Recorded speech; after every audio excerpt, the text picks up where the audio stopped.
Baldur's Gate 3 is one of the best games of all time. With no DLC, completely voice acted, multiple well-written companions, it ensures that each run of the game is unique in its own little story. This game is what other games should strive for. And with varying difficulties, only one stuck out to me: Honor Mode. Honor Mode was linked to a singular save file, meaning that if your party wiped, the file was over and you had to restart, while also introducing legendary actions, making the bosses harder, and in return, getting the glorious golden dice. And with the golden dice in mind, we set out to beat Honor Mode for the first time, which went, well...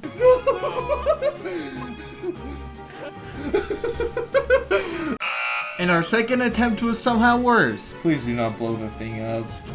Oh no. Wow, that was a short run. Let me talk more about the runs first. Playing with me and Duck, we both had our choice of one companion. Duck would randomly pick from Will and Gale, because on one side you have Will, a warlock, the goat, and you have Gale. There's a bomb strapped to my chest! Who in a worst case scenario can blow up. Me being the simple person I am, I love the kind of woman that will actually just kill me. my choice of companion was Shadowheart, which 50% of the player base agrees with, but then if you look it up online, there's two things people say about Shadowheart. One, people call Shadowheart sharp, and you can imagine how funny people are with this online. Oh, brother, this guy stinks! And two, everyone always makes fun of Shadowheart missing, but that's because they don't care about her the way I do. My Shadowheart always clutches up. Out of 20 runs I've done and the hundreds of hours I've played in the game, every run has been with Shadowheart. Every single one. Shadowheart's just my favorite character. And sure, she does have some flaws, like worshipping the goddess of darkness, no recollection of the past 40 years, and a mark of Shar that randomly hurts her. See, either I fix her or she breaks me. And I'm fine with either of these options. She's just so well written and relatable. She looks like she could throw me over her shoulder and carry me to safety. She's scared of wolves, I'm scared of wolves. She drinks to hide her feelings, I drink to hide my feelings. And lastly, Lazel, who we never used because Duck hates the Githyanki. Stupid Githyanki, and they have psychic powers, and they can use magic, and they can teleport, and also they can parry anything. Me personally, I'd mind Lazel as much, cause she's one of the good ones. We learned on our third attempt that you could steal your money back from Withers without him getting mad at you, which let our run go much further than all the other runs. Starting off, we want to do a more evil route, and going the evil route came questionable choices. Well, So no head? and some very, very questionable choices. Wait, they went in here, Duck. Oh, it's a bunch of people that are hiding in here. Oh no. Are we the bad guys? We have been this whole time. And I'm not gonna lie, this made me feel really bad. But it gave me a glimpse into Shadowheart. At the goblin party, at our camp afterwards, I find Shadowheart hiding her feelings with a bottle. This was something she should have been celebrating, being a worshiper of Shar, and yet it didn't feel right to her. But the run kept going, further than we had ever been before. And this is when I learned a cruel lesson. Always know what the dialogue does. What did you do? I guess we're fighting Shadowheart. Out of my sheer stupidity, the worst thing that could have ever happened happened. Shadowheart left the party. And in the end, It's him or us. I choose us. and even though the run kept going further, to me, that run ended there. Attempt 4 was killed by the Dwagar. Attempt 5 we went to the swamp for the very first time, and all 3 people wore the mask, which takes control of your character, and all that was left was Shadowheart.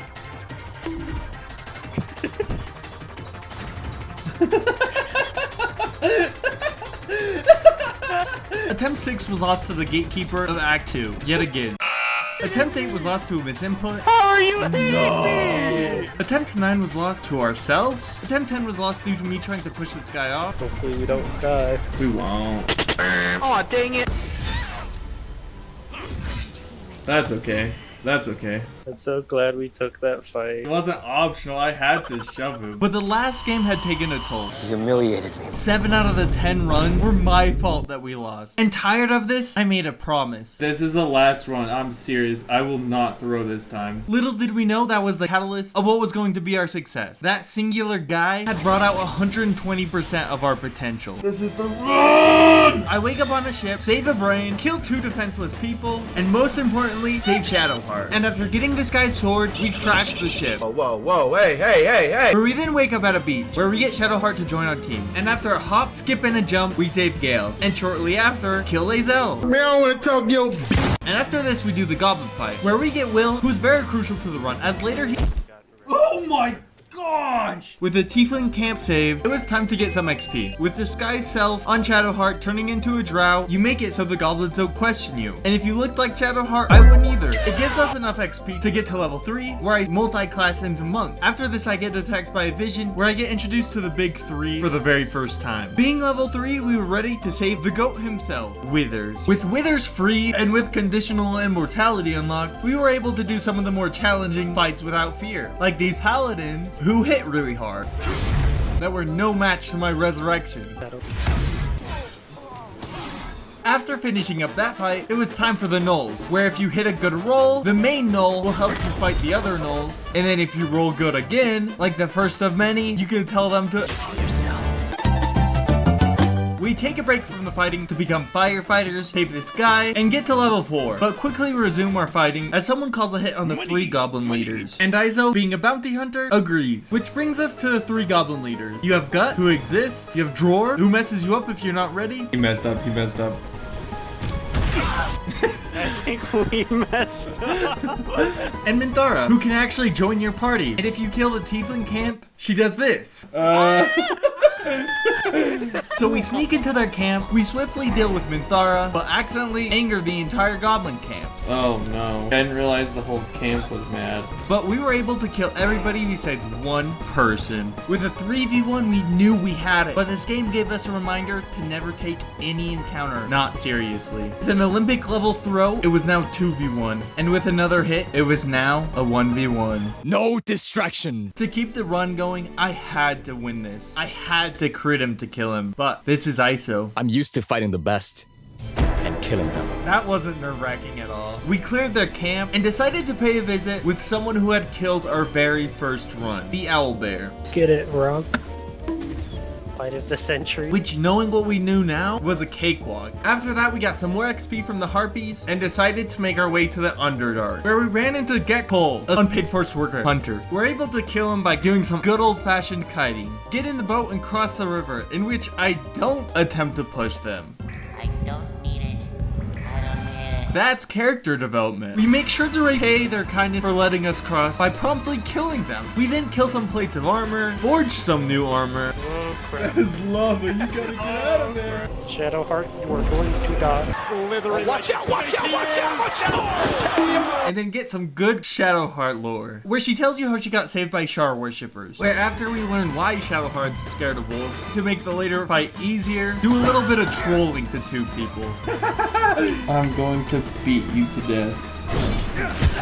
And the best part was the 2 people that were down there, 2 of us couldn't hit them, so it took forever to actually kill them. But they couldn't hit us. We then go to save them from a cave-in. Why are you guys mad? You people should be thanking Christ that I am who and what I am because you need me.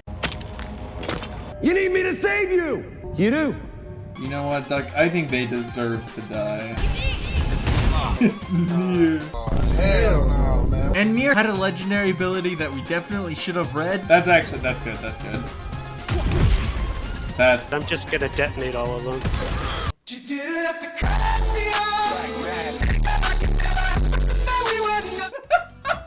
I see. You cannot defeat him. He can only defeat himself. After a fight that took way too long, we go fight some slimes and make sure this girl doesn't blow herself up. Flashback. Just to die in this shitty, the rotting moonrise. You want me? that one's good. Oh. Okay. Why don't you show a little follow through? Which we did by killing her.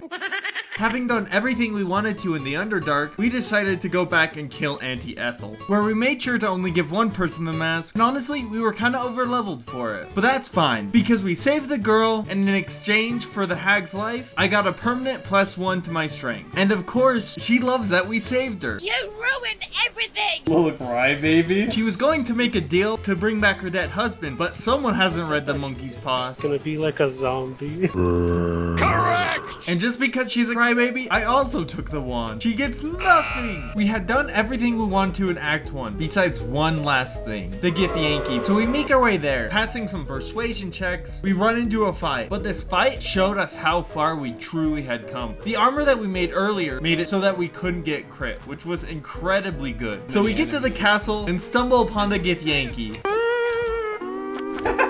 Look at that, the Githyanki taking Unpaid forced worker, bringing us to level 6, where for the first time I get a feat, where I get Tavern Brawler, which is absolutely broken and a must if you are going a throw build or a monk build. What do you mean, too drunk? It's not possible. Real, brother. After cleaning up some of the creatures and getting jumped by some cats, we make our way down to the Githyanki Creche, where we successfully trick them into thinking we should be there, and then we immediately graffiti a portrait. Aw, dang it. We did not come here just to destroy the Githyanki artwork, we came to destroy them. Even at us being level 6, they still gave us trouble. Yeah, I'll die.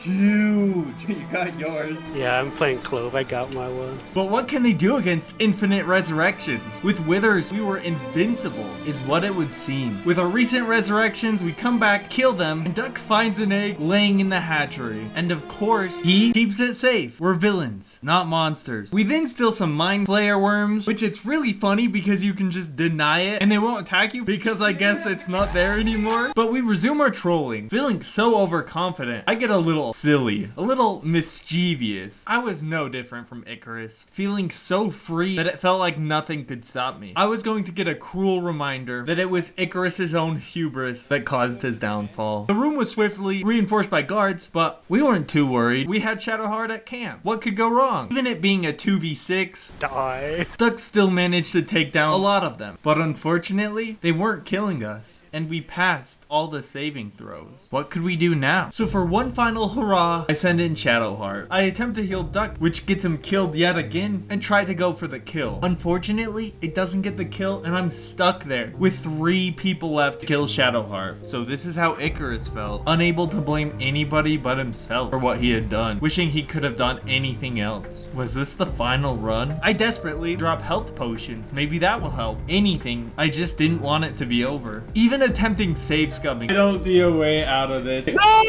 Locking us in even further. And yet, there I was, the downfall of my own hubris. Were we going to lose? Was this it? My Shadowheart always clutches up, eating one opportunity strike, dodging her magic, and finally, I think you win. please I miss. forgot she had Misty stuff. Okay, she's shooting through walls. Sanctuary. Alright then, Sanctuary and get away. What are we gonna do after this? What? Look at the captain! Wait, she's dead? They're dashing away. You know the potions I dropped? They threw those at the captain and killed them, and then immediately ran away. You can't make this up. This is just plot armor. I learned my lesson. We should not have won that. But while I was sleeping peacefully, Duck just wanted revenge. It's not enough. This world is still rotten. We kill the main Githyanki, and from there we talk to Vlokith, where she sends us to the Astral Realm, where we meet our dream visitor, where they warn us that the Githyanki are ready to kill us, cementing Duck's plan for revenge. With too many rotten people, somebody has to do this. I knew I had to do it. No, I was the only one who could. There was no other way. The world had to be fixed. A purpose given to me. Who else could have done it? And come this far? Would they have kept going? We had somehow done it. Despite all the odds against us, we came out on top. And after getting a weapon perfect for Shadowheart, we finally decided to go to Act 2. Act 2 is a stark contrast to Act 1. Where Act 1 is vibrant and fun, Act 2 throws us all away. Where within minutes of entering Act 2, we immediately get jumped by shadow people. And this is where Shadowheart shines. She essentially becomes a human Beyblade and kills everything she walks next to. After killing the shadow people and tricking some crows into their death, we reach the last in safe haven. From here we buy some stuff, talk to some people, and most importantly, dye our armor. We then talk to Isabel, who gives us Saloon's blessing, which makes us immune to the shadow curse, but Shadowheart didn't need that because she's a goat. But while she's doing this, we get jumped by Marcus and we have to defend her, which unfortunately you can't defend her from her own stupidity. she just die? She did. Which was fitting because moments earlier I said this. Keeping the one chick alive. I feel like we've never had problems with that. And with Isabel gone, the shields were down, and that meant a whole lot of things wanted to kill us. And with Jaheira's noble sacrifice, and me doing what I do best, I've got an idea. we camped inside and essentially played Plants vs. Zombies against them, which left us a ton of loot. But more importantly, level 7. Level 7 is when I got 2 attacks in a row. From here we get jumped by some measles, play hide and seek, kill some nature. And from here, we get to do my favorite part of Act 2. Telling people to kill themselves. The Toll Collector. Yourself. Malus Thorm. Yourself. Thistleball Thorm. You serve zero purpose. You should Aw, dang it. Aw, dang it. Aw, dang it. love yourself now. Yes, you should. With the free XP being done, we go to Moonrise Towers, where we meet the coolest one out of the big 3. Better scramble like an egg before you get folded like an omelet later. Jeez. Him being the absolute Giga Chad that he is, he was immortal. But all armor has its weaknesses, and his was the Night Song, which to get to we had to go through Shar's temple, where 4 trials await us. The Soft Step trial, the Self-Same trial, the Faith Leap trial, and the Run Killer elevator. How do we make this? Oh, here we go. Never trust the elevators with all 4 people. Hey. So while Duck did the stealth trial, I cheesed the leap trial. With 2 trials done, we level up to level 8, where I put 1 class into Paladin, Oath of Vengeance, where we then fight ourselves, which is made easy by unequipping everything before going in and then re-equipping it, because we had lost the run to this before. With that trial done, all we had to do was to kill this guy, which we resolved just like you'd think. Which just leaves the elevator.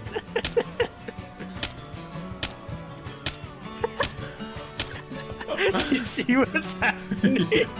Bro, I got comboed. Where we make our way to the Shadowfall entrance, where soon Shadowheart will have to make a choice. And now the reason we were here, to kill the Night Song. This was Shadowheart's entire goal. This is what she had to do. Her whole purpose, her entire existence that she had known, had been completely dedicated to Shar. And yet, there was still a part of her, one that she might not remember, that didn't want to be a follower of Shar, that no longer wanted to be cruel. And knowing this, I tried to persuade her. Let's go gambling. Aw, dang it. Aw, dang it. Let's go! Told you I could fix her. Shadowheart was understandably kind of shaken of what she had done. Disobeying her goddess could have unforeseen consequences, but we couldn't worry about that for now. Myrkul was finally vulnerable. So we stormed Moonrise Towers, not letting anything getting in our way of finally killing Myrkul. So we meet him on the roof with his newfound mortality. I can't stop winning. Mods, crush his skull. Thank you. We get him low, but that's not enough. He manages to escape, where we'll have to follow him. After cleaning up the rest of the skeletons there, changing Shadowheart into a Tempest Cleric, it was do or die time. And wherever we were, we find us, where after killing everybody, he decides he doesn't want to talk to anybody. That's cool. It's not like I saved you or anything. From there, we do as many random fights as we can in order to reach level 9, the final level we'll get before apprehending him. This is where we meet the big 3 in person. I love how cooler he is than they are. A weird looking crazy lady and then guy who looks like he smells really bad. Yeah. Versus the Giga Chad. Immortal guy voiced by J.K. Simmons. Peeing your pants on purpose. We're understandably nervous. Myrkul is the hardest fight in honor mode. 26 hours, we beat the elevators.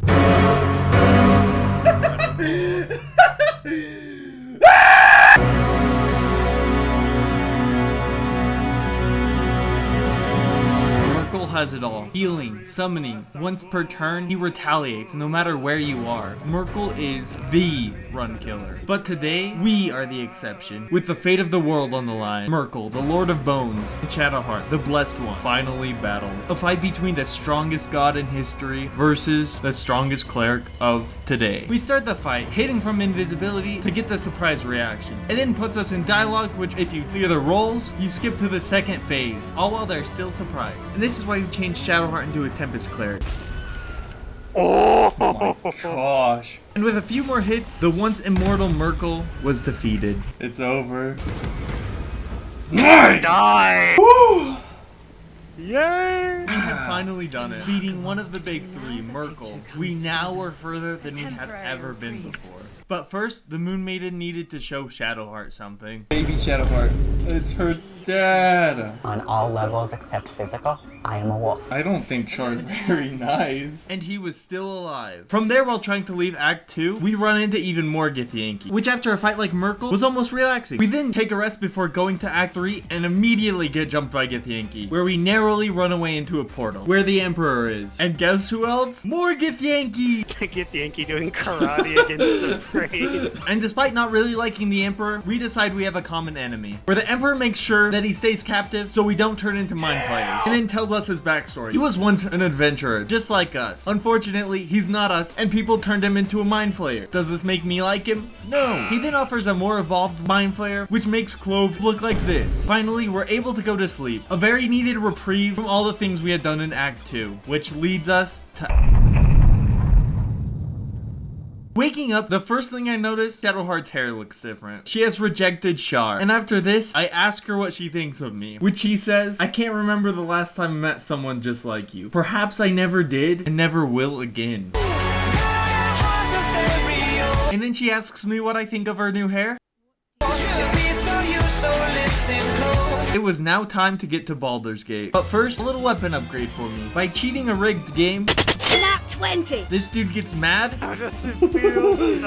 and sends you to the Dinosaur dimension. where it also has this legendary weapon, which is a throwing weapon that does splash damage and always comes back to you. We make our way to the entrance of the city, where we learn the local policing force doesn't really like us. But that doesn't matter because, well, the spear kinda nukes things. But while we were looting everybody, more people came and got mad at us. What theft? And after we killed them, it was so funny we even did it a second time. Running away from the crime scene, we finally get inside, where we take another rest. After the rest, Gortash wants us to endorse him, and we're not stupid enough to not, because he's in charge of all these Steel Watchers. So we truce with him and tell him we'll kill Orin, which is when Clove's spidey senses start tingling. The Githyanki are nearby. Following their senses, we find where they're hiding, and we get the jump on them first, making quick work of them, as well as getting us to level 10, where I put another level into Paladin. In no rush to complete our promise to kill Orin, we decide to do some other things on the way. We explore the sewers, bully some people in the sewers, and end up in a place called House of Grief, where for 1,000 gold, they will, in their words, unburden us. So after paying the toll, she lets us into this room, where an unknown visitor talks to Clove, and asks a question: what is your greatest fear? And for Clove, there is one simple answer. To be without power. And that's when they tell us we can go downstairs, and that this place was a front. This place was Shar's. It's Shaw's fault. Oh. Getting ready for the fight, we decide to rest, and that's when the Emperor comes back and he's not wearing a shirt, put your clothes on, and tells us that we should be thanking him for not turning us into mind flayers. Still don't like him. After that uncomfortable conversation, we make way back to the House of Grief, ready to do whatever it takes to get Shadowheart's parents back. Even if it's talking to a person in the middle of a room surrounded by a bunch of people. Such an audience, a trap if I've ever seen it. This whole thing is a setup! Where she messes up and tells us, Surrender. nope, which we'll never do. Which turns out just like you'd expect. By using massive AoE spells, we're able to slow down the pace of the fight and turtle ourselves at the entrance, where we slowly but surely whittle them down. All the way until the very person that wanted Shadowheart was the only one left, where we questioned her for information on Shadowheart's parents. They're in the Chamber of Laws. And give her an ending that was much too good for her. Do it. Her embrace awaits me. No, it doesn't. You gave me a chance, I could take it.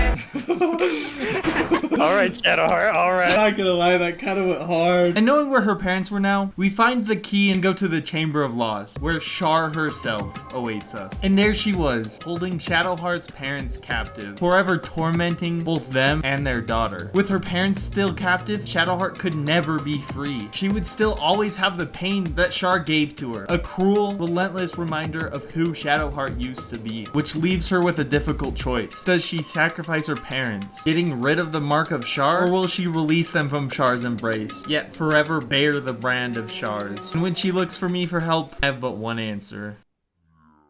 Can I put my balls in your jaw? Your jaw. We escape Shar's temple, kindly revisit the people we gave the gold to, and make our way to the Steel Foundry, which houses the controls to all the Steel Watchers, which gets us to level 11, where I put another level into Paladin, where before we rush the place, we decide to rest, where I talk to Shadowheart again, where she, understandably so, is deeply upset by what happened. Knowing her parents for that short, just to have them ripped away, was kind of hard for her, where I then attempt to cheer her up with a hug.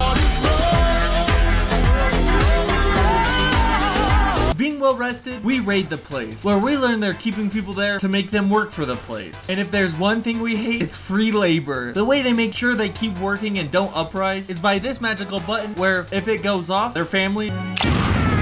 So we have to make sure to defuse all of those, which makes this difficult as we can't kill a lot of the people there because they're innocent and we don't kill innocents. They deserve to die. But these fights were significantly harder, but nothing infinite reses couldn't handle. We slowly whittle them down, making sure to not kill the innocent people until we find ourselves in the basement, where the controls lie, where 4 watchers are guarding it. But with late game Bard, Another one, another one, another one. And another one. And you already know, we were able to successfully take it down, leaving us with a neural connector that controlled all the still watchers, but we had no way of destroying it without these guys' help. And they wouldn't help us unless we made sure their families were safe first. Everything's under control. Being the great people that we were, we break into a building, kill everybody inside it, and then go into the basement where a submarine lies, where Gortash warns us that if we do this, we will no longer be allies. But honestly, We do not care. where we save them from their impending doom. Well, most of them. No! Narrowly escaping with the majority of us, we head back and they agree to the place. Gotta get out of here. With the still watchers disabled, we return to the sewers where we fight some zombies, fight some cultists, and finally some random guards to get to level 12. Being max level and not having to fight any of the still watchers, we're ready to fight Gortash, who gave us a run for our money. What the? Who took out everyone in our party besides Shadowheart, who narrowly escaped. Being beaten so badly, the next time we attacked him, we had to strategize.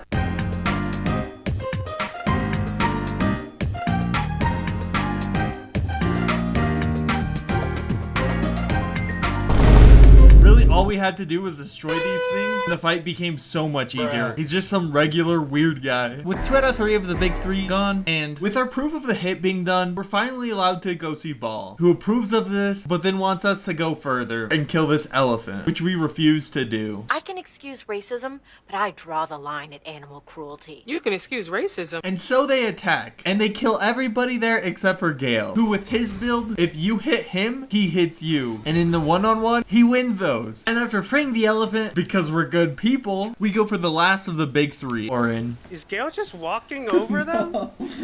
It's your... The water Myrkul? Oh. Yeah. Orin's fight was kind of weird. She starts off like this, and then she turns into whatever this is. The main gimmick to this fight was at the end of every round, if all the people around Orin were still alive, it would reset her health to full. So how could we beat her? I have an idea! If we killed everybody else, it would no longer be there to heal her, which took longer than expected. As we couldn't just run up and hit them, we had to use spells that weren't directly hitting them, but soon enough we got them all. And without her powers, it was as simple as sucking her off. Huh? Nice! The big 3 was defeated. All we had is one final fight. So this was it. This was going to be the run that gave me that golden dice. This final run was our successful run.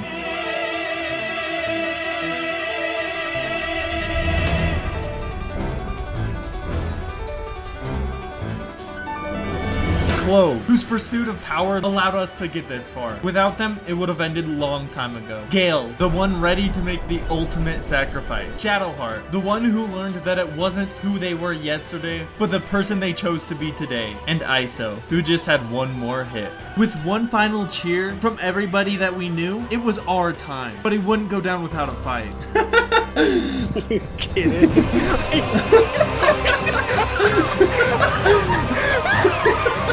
But nothing could stop us at this point. We had slain gods, and compared to them, this was nothing. There we were, mere moments away from fighting the brain. Should we risk taking the fight, knowing we could lose, or sacrifice Gale and finally be done with this? Duck makes the difficult decision, and instantly we're teleported away with the explosion of the absolute in the sky. It was over. We were finally free. After we defeated the Elder Brain, Shadowheart took the time to explore her and to finally figure out who she truly was. But we came together for a party, and for a party that was for the world's heroes, it felt empty. With a final hug goodbye to Shadowheart, and with our goodbyes said, and maybe not said, we finally say goodbye to the campaign and to honor mode. And one more thing. Can I put my balls Balls in your jaw. Your jaw. Balls in your jaw. Can I? Can I? Thanks for watching. Let me know some storytelling tips that I can use. I have no idea how to tell a story. Anyways, here's some extra clips that I had no idea where to put, but I thought they were funny.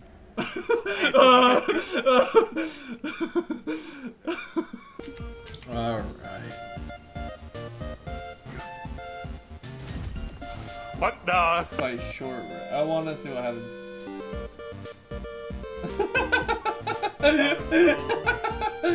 Where am I?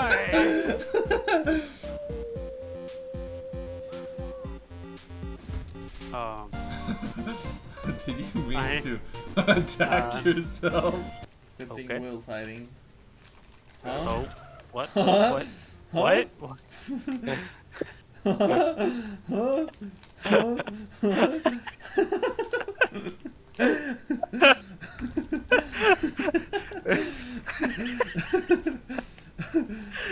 Man is moving.